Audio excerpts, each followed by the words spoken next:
বাংলাদেশ ভারতের পররাষ্ট্র সচিব পর্যায়ে বৈঠক শুরু হয়েছে।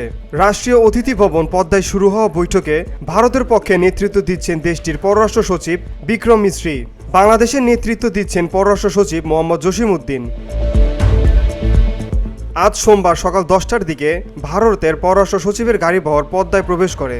এর আগে সকালে বিক্রম মিশ্রি ভারতীয় বিমান বাহিনীর একটি বিশেষ ফ্লাইটে ঢাকায় আসেন। এদিন বিকেল 4:30টায় যমুনায় প্রধান উপদেষ্টা ডক্টর মোহাম্মদ ইউনূসের সঙ্গে বৈঠক করবেন বিক্রম মিশ্রি। গত বছরের নভেম্বরে দিল্লিতে সর্বশেষ পররাষ্ট্র সচিব পর্যায়ে বৈঠক হয়। প্রতি বছর ভারতের সঙ্গে ফরেন অফিস কনসালটেশন হলেও এবারের বৈঠকটি গুরুত্বপূর্ণভাবেই দেখছে দুই দেশ। কারণ হিসেবে বিশ্লেষকরা বলছেন, আজকের এই বৈঠক এমন এক সময় অনুষ্ঠিত হচ্ছে যখন বেশ কিছু ইস্যু নিয়ে দুই দেশের কূটনৈতিক সম্পর্কে বড় ধরনের ফাটল ধরেছে।